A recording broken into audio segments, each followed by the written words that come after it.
El origen de Mario y Donkey Kong están totalmente conectados.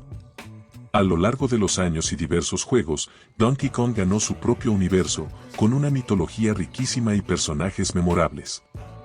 En el video de hoy, te presento 10 momentos históricos sobre él y la franquicia de una manera general. Creado por Shigeru Miyamoto, Donkey Kong surgió en 1981 como un juego de plataforma para arcades que fue el primer gran éxito de Nintendo, poniendo a la empresa en el mapa. En el juego, no controlamos a Donkey Kong, que en realidad es el villano del juego. Él secuestró a la novia del personaje Yugebel, llamado simplemente Jumpman, que necesita evitar los barriles que el gorila lanza, mientras salta sobre plataformas de construcción para salvarla. Donkey Kong como lo conocemos hoy en día solo surgiría años más tarde, y Jumpman, por su parte, acabaría siendo el prototipo de Mario. En 1994, la desarrolladora Rare tomó las riendas de la franquicia de DK por primera vez y revolucionó al personaje para siempre. Donkey Kong Country fue lanzado en 94 con un éxito arrollador. Fue nombrado Juego del Año y vendió más de 500,000 copias en la primera semana, convirtiéndose en el videojuego con las ventas más rápidas de todos los tiempos en ese momento. El juego reinventó por completo al personaje y la historia. En lugar de un secuestrador villano, Donkey Kong asumió el papel de héroe mientras luchaba contra el malvado Rey K. Rool. La jugabilidad era de plataforma 2D en su mejor momento. También tenía un estilo de arte distintivo que lo diferenciaba de muchos otros juegos de la época. Por cierto, la introducción de Donkey Kong Country de Rare muestra al anciano Cranky Kong escuchando una nostálgica canción mientras está parado en una plataforma roja muy característica. Sí, es cierto, el viejo Kong que vemos en este juego es el mismo personaje del Donkey Kong clásico, ahora envejecido. Durante el juego, Cranky puede ser visitado en cabañas conocidas como cabañas de Cranky, ubicadas en cada mundo del juego. Actúa como un viejo gruñón, extrañando los juegos de su época y diciendo que eran mejores. Cranky también llama al juego actual una pérdida de gráficos y memoria, lo que es una referencia a las declaraciones que Shigeru Miyamoto hacía en ese momento.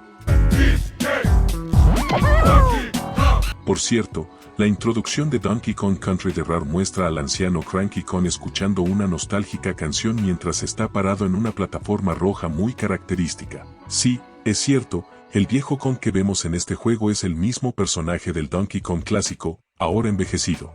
Durante el juego, Cranky puede ser visitado en cabañas conocidas como cabañas de Cranky, ubicadas en cada mundo del juego. Actúa como un viejo gruñón, extrañando los juegos de su época y diciendo que eran mejores. Cranky también llama al juego actual una pérdida de gráficos y memoria, lo que es una referencia a las declaraciones que Shigeru Miyamoto hacía en ese momento. El nombre de Donkey Kong llevó a un gran proceso legal entre Universal Studios y Nintendo. Universal argumentó que Donkey Kong violaba sus derechos de autor de la franquicia de películas King Kong. Los resultados de este caso determinarían el futuro de Nintendo, ya que una pérdida les habría costado mucho dinero y potencialmente les habría hecho perder la licencia de Donkey Kong. Pero Nintendo ganó el caso gracias al arduo trabajo de John Kirby, quien los representó en el tribunal. En agradecimiento por la victoria, Nintendo nombró a su próximo gran personaje en honor al abogado. Originalmente, Kirby se llamaría Popopo hasta que su nombre fue cambiado en honor a John Kirby.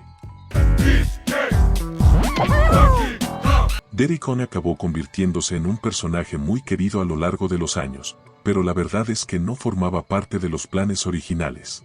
Inicialmente, el juego estaría protagonizado por el Donkey Kong original y Rare quería que su hijo, Donkey Kong Jr., apareciera como su ayudante, pero cuando el juego fue examinado por Nintendo, presentaron al equipo otra posibilidad, presentar un personaje completamente nuevo. Rare estaba muy enfocado en su pequeño chimpancé con un sombrero rojo, así que decidieron renombrarlo como Donkey Kong. Cuando todos señalaron que ese nombre era terrible, lo cambiaron a Diddy Kong. Durante años, ha circulado una historia en internet de que Shigeru Miyamoto odiaba la visión de Rare sobre su amada creación. En realidad, no era así exactamente, simplemente le molestaba la visión de Nintendo de que todos los juegos posteriores tuvieran que seguir ese mismo estilo de gráficos. De hecho, La prueba de que Miyamoto estuvo involucrado en la producción del juego es que él mismo creó el nuevo diseño de DK, con su tupé y su corbata. Un aspecto que haría que el personaje fuera extremadamente reconocible hasta nuestros días. Mientras que el principal enemigo de Donkey Kong solía ser Mario, Donkey Kong Country presentó al malvado Kenke, Rool y su pandilla de reptiles, los Kremlings. Los enemigos son extraordinariamente desarrollados y diversos, con algunos de ellos, como Crunch, apareciendo eventualmente en otros juegos como Diddy Kong Racing. Resulta que la razón por la que todos los Kremlings tienen tanta personalidad es porque originalmente formaban parte de su propio juego y no tenían nada que ver con el universo de Donkey Kong. Sin embargo, durante el desarrollo, alguien miró ambos proyectos y pensó que toda la estética monos contra lagartos podría funcionar. Los Kremlings fueron así adaptados para convertirse en los enemigos eternos de Donkey Kong y su familia, y surgió una rivalidad extremadamente memorable. Donkey Kong Country también tuvo su propia serie animada. A partir de 1998, se produjo una serie animada de Donkey Kong con animación 3D, que estaba de moda en ese momento. La animación fue producida en Canadá y Francia y, aunque tuvo éxito allí, no llamó la atención del público estadounidense. De hecho, cambió de canal 2 veces durante su emisión, a pesar de producir solo 40 episodios en 2 temporadas. Además de Canadá y Francia, la serie también fue exitosa en Japón, donde obtuvo su propio manga y un juego de cartas coleccionables. El inicio de los años 90 fue un campo de batalla para el género de los juegos de plataforma. Mario y Sonic eran los reyes indiscutibles durante ese periodo, aunque había algunos competidores corriendo por los bordes. Donkey Kong fue uno de ellos, ya que los juegos de Donkey Kong Country fueron un gran éxito en Super Nintendo. Earthworm Jim fue otro, ya que logró trascender y tener éxito en otros medios. Los desarrolladores de Earthworm Jim no les gustaban los juegos de Donkey Kong Country, ya que pensaban que recibían mucho más foco del que merecían. Es por eso que en la versión Sega CD de Earthworm Jim se puede desbloquear la cabeza de Donkey Kong. Esta cabeza tiene una flecha atravesada para mostrar su desprecio hacia el personaje.